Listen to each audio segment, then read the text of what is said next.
Hey everybody, today we're gonna make some really awesome pickled red onions. They're awesome on tacos, great on sandwiches, and they're the perfect pairing with any super fatty, rich barbecued meat. You're gonna love them. My name is Danny, you're watching Food Meets Fire. Let's get right into it. First thing you need, obviously, you need some red onions. So we're just gonna grab a knife. I'm gonna give these guys a little chop. What we wanna do here, we wanna cut them in kind of thin slices, thin little strips, because that, number one, it keeps the onion flavor a little bit more tame, I guess, than it otherwise would be. It's not as aggressive, is my understanding, because you're not sort of cutting across the fibers, and that sort of prevents a lot of the chemical processes that occur that, you know, make onions taste incredibly sharp and aggressive. So what we're gonna do, we're just gonna peel them here and get this little skin off.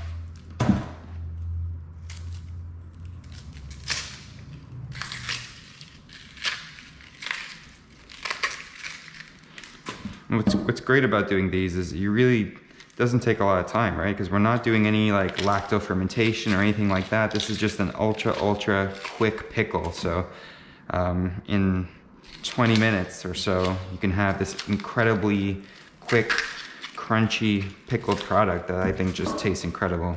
This is pretty similar actually to the method that's used in Vietnam to make pickled vegetables that would go on things like a banh mi sandwich and things like that. This is incredibly close to the method they use over there. We're not gonna boil the brine or do anything like that. Really, all we're gonna do is we're gonna cut these onions up. We're gonna get some salt on them. We're gonna get some sugar on them, more or less equal parts.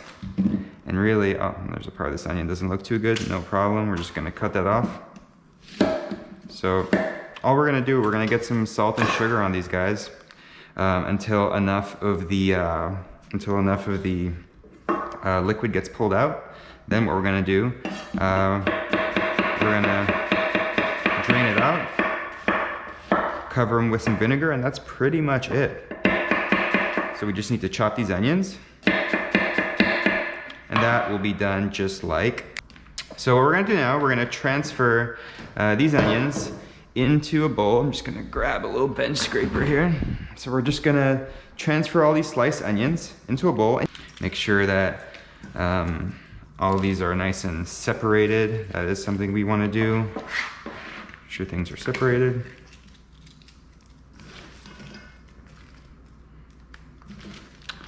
Ooh, maybe we should make these a little spicy. So let's grab something real nice. So this is from an upcoming episode. This will probably come out in a couple weeks. We're gonna do some lacto fermented hot sauce, but I'm just gonna grab one of these habanero peppers, ultra spicy, very popular in the Caribbean, and we're just gonna add one of these, because one of these, believe me, they really pack a punch. Ideally, you'd wanna be wearing gloves when handling these, but it's just one, so we're just gonna kind of be careful and make sure we don't touch anything, right? So we're just gonna slice this thin.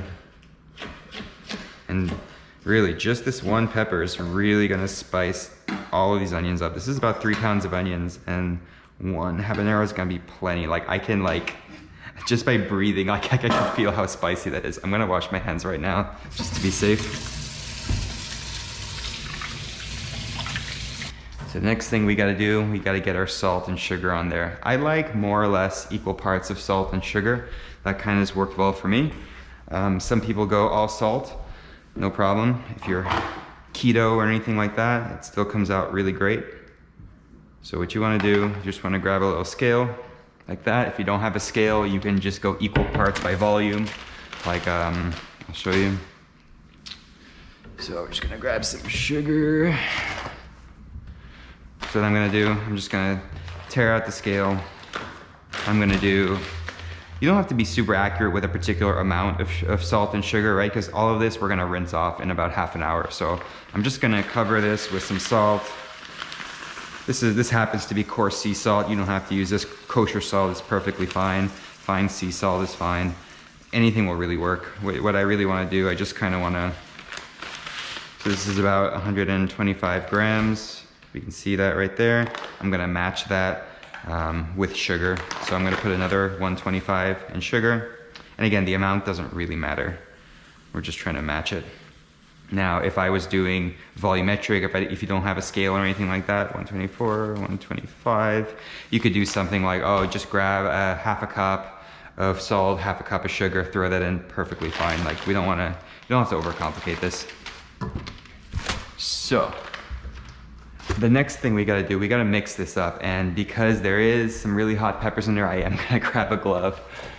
So we're just gonna grab one glove here and give it a mix. Should we throw some garlic in there? Yeah, let's throw some garlic. I wasn't planning to, but why not? A little bit of garlic never hurt anyone, right? So we're just gonna grab maybe 2 cloves of garlic, because I find you have to it's really easy to overpower with garlic in this type of a preparation when it's raw and it's gonna be sitting in that brine in your fridge for, I mean, it's ready to eat after 20 minutes, but the shelf life on this is a couple weeks easy. So the longer that garlic sits, the stronger it's gonna get. So I don't like to go more than maybe, for this amount, maybe 2 cloves of garlic, maybe 3 is plenty. So I'm just gonna crush it, give it a good crush. I'm just gonna throw these guys in whole.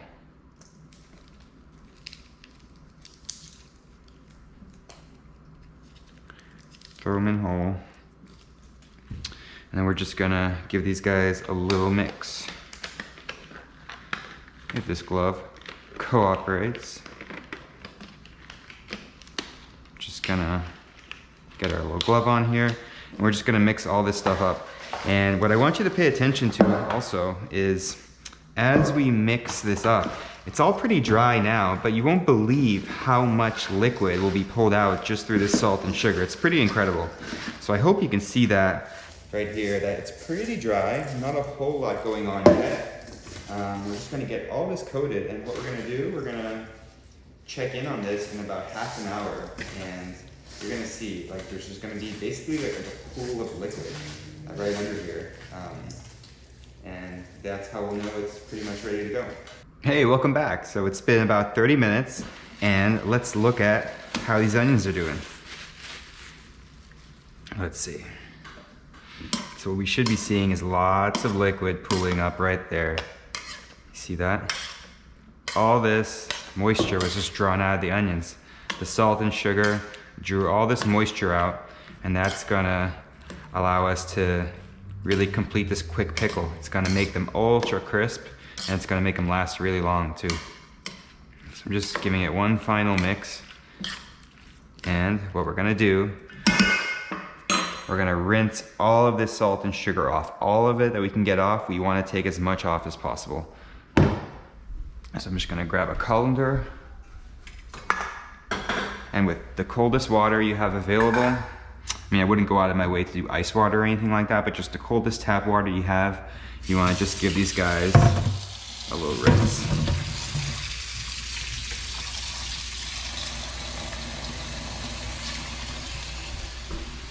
A little rinse. Might grab a glove just in case.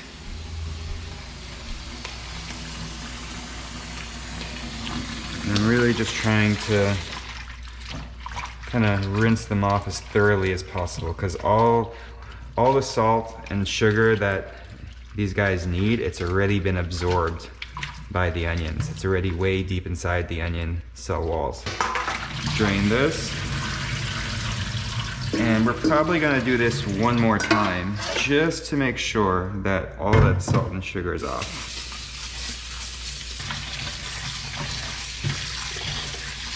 And you can do this with so many different vegetables. These are great to do with carrots, great to do with all types of different onions. It's a really great way to just create a pickled vegetable you can use for really anything.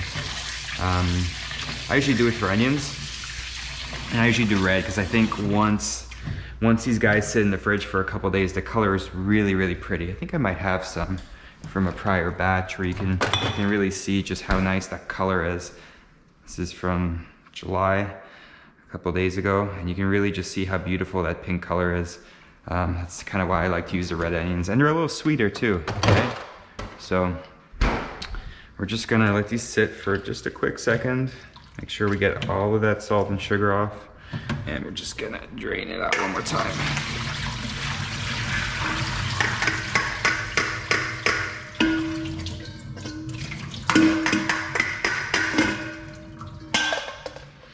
It's looking good. So now we just need to pick out a little jar to figure out how we're gonna store them. This looks good. It really helps if you have one of these kind of, what do you call this? Like a funnel that fits your mason jar. It makes this a lot easier. So we're just gonna grab a little wooden spoon and we're just gonna start stuffing. We wanna fill this jar up as much as possible. I am squeezing out just that remaining moisture just a little bit, not too hard. I don't wanna break these guys, but I'm just gonna kind of squeeze out some of that moisture. And see, we got a little bit more there, that's good. And we're just gonna start packing our jar. So every time you fill it in, you wanna make sure it's kind of packing pretty efficiently.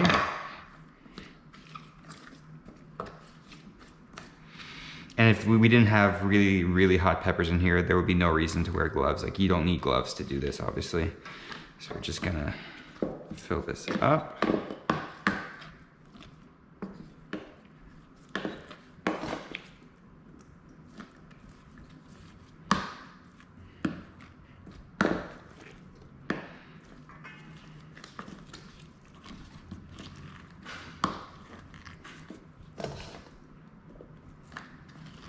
Pack it nice and tight.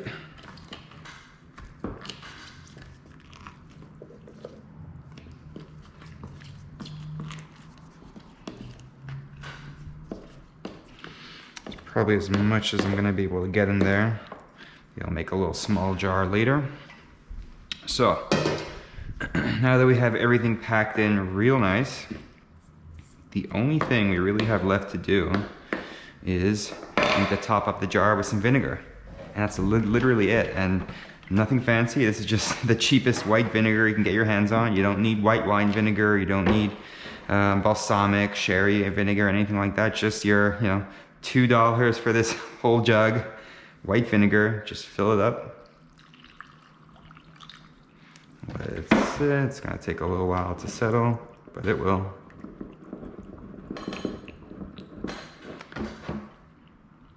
More. You can see how it's starting to fill up right there.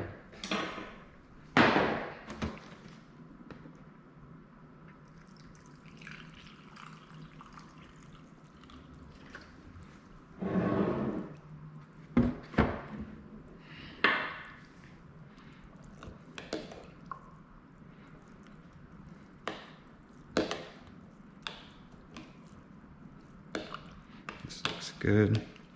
And I find usually after letting this sit for a little bit, the level will go down because there are still kind of these little air pockets trapped in there that just, with time will eventually, make their way to the surface. So I'll check on it a couple times throughout the day and I'll top it up kind of as needed. So I'm just gonna remove the funnel. Hope this doesn't spill. Perfect. Cover it up. Maybe sometimes giving it a couple flips, maybe a little bit of a shake, helps those air bubbles come to the surface. Also, because you really want to make sure that all these onions are in contact with vinegar and there's as little air as possible in here is sort of the objective. So you can see the level went down maybe just a little bit, but we're just gonna top it up, make sure it's super full. And that's really it.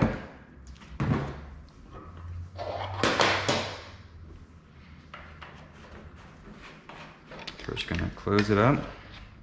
And I recommend storing this in the fridge. Just grab the older batch again so you can sort of see a side by side how that color kind of develops over time.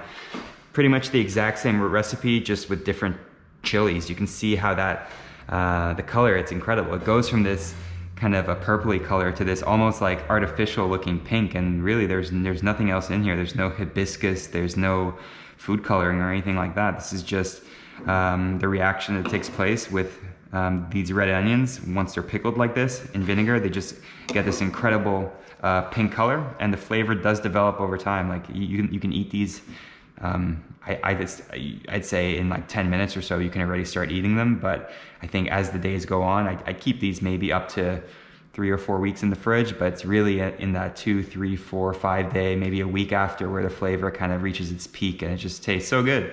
Hope you love it. You're gonna see a lot of videos coming up this week where I'm gonna use these pickled red onions and a whole bunch of things. We're gonna make some tacos, we're gonna make some steak, we're gonna make all types of stuff. So this is gonna be a condiment that you'll see pretty often on the channel. I hope you liked it, I hope you enjoyed. If you did, leave a like, leave a comment. If you wanna see more, consider subscribing. Thanks so much, and I hope to see you soon.